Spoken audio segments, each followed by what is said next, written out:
A lot of people used to compare Tyler Ulis' game to Chris Paul, but in reality, he was just his own beast. Tyler Ulis was a household name throughout high school and college. Even though he is short in the basketball world, he was never really considered the underdog. He was always one of the most beneficial players on the court. It's kinda hard to really pinpoint his prime because he dominated in high school, he dominated in college, and he's still pretty young, so he can possibly dominate in the NBA someday. But the weird thing is that he was very popular throughout the past couple of years. But as of now, we don't really hear his name as much as we used to. What happened to Tyler Ulis?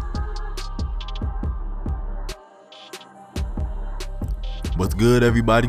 Welcome back. I just want to take this time to welcome any new subscribers to the channel. Make sure y'all let me know y'all new in the comment section. And also make sure y'all follow me on Instagram and Twitter. I'ma leave the links in the description. I really appreciate the support y'all been giving me, so I'm gonna keep dropping content for y'all. The channel is just gonna keep growing. It's all a process.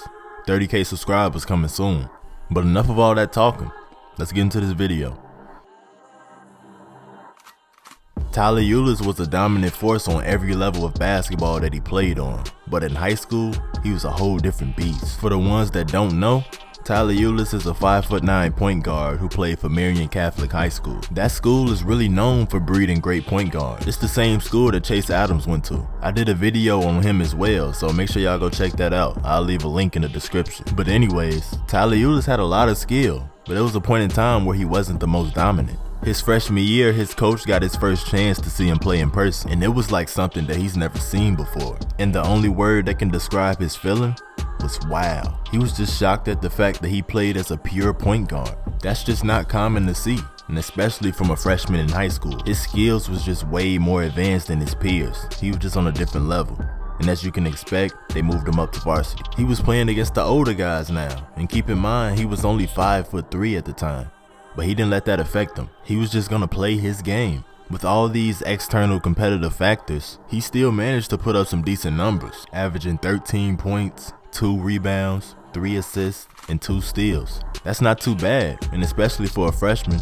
I know some seniors that never put up numbers like that in their lives. But even though he was a good player, he was still being slept on due to his height. But by his sophomore year, he had grew from 5'3" to 5'9", and he was coming back stronger than ever before. Comparing his freshman year versus his sophomore year, you can definitely see a big spike in his stats. He averaged 22 points, 4 rebounds, and 5 assists. He was definitely starting to make a name for himself, but at the time, he still wasn't being recruited by top Division I programs. He was still being slept on.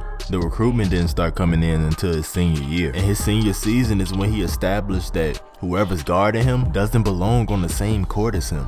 He was his school's all-time leader in points and assists, with 2,335 points and 578 assists. This guy was just putting up numbers for real. He was legendary at his school. He even got his jersey number retired. So no more of you Tyler Ulis wannabes can try to take his crown. There's only one Tyler Ulis. He was also selected to be a McDonald's All-American. He was just having an overall dominant high school career. To put in perspective on how good he was, he actually played superstar Chris Paul one-on-one, and he almost beat him. They were going up to 3 with all ones, and Tyler Ulis scored back-to-back, making it look easy. But Chris Paul couldn't get shown up by no high schooler, so when in doubt, you put him in the post. And due to the fact that CP3 is a lot stronger than him, he was able to come back and get the easy W. Take it however you want to take it. A win is a win. Even though Tyler Ulis lost, he was still looking to take this competitive nature to the next level. For the 2014 through 2015 season, he signed to play college ball at the University of Kentucky. Tyler Ulis was supposed to come on the team and start as a freshman. He was supposed to replace the Harrison twins because everybody thought that they would go off to the NBA draft. But shockingly, they decided to come back for an extra year. So instead of Tyler Ulis being the leader of the team and controlling the offense,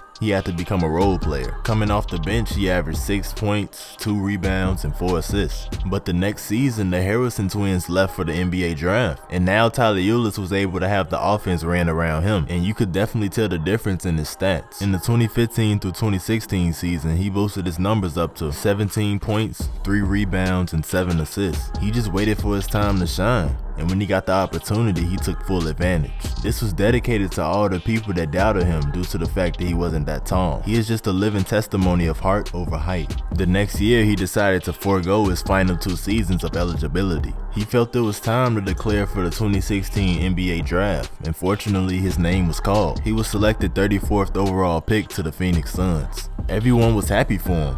He was finally proving all the doubters wrong. He was now on the biggest level of basketball. His rookie season was actually his best season, even though he wasn't dominating on the court like his college and high school days. I mean, don't get me wrong, he wasn't playing terrible. It's just not what we were used to seeing from him. During his 2 seasons with the Suns, he had some highlights that showed his true potential, like that time when he dropped 20 points and he hit the game-winning 3. And it was a time where he almost had a triple-double with 34 points, 9 rebounds, and 9 assists. On June 30th in 2018, the Phoenix Suns waived his contract and the Golden State Warriors picked him up. Now, when I first heard this news, I was just so pumped. They was gonna give my dude an easy championship and he was gonna be able to learn in a winning environment. But unfortunately, they ended up waiving his contract. I believe they could have kept him though. And if the rumors are true that the Golden State Warriors are gonna pick up Carmelo Anthony over Tyler Ulis, we're gonna have some problems for real.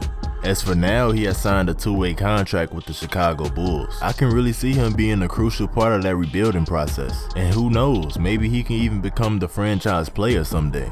Hopefully the Bulls can give him a chance, but I don't know the future, so we'll see. Peace.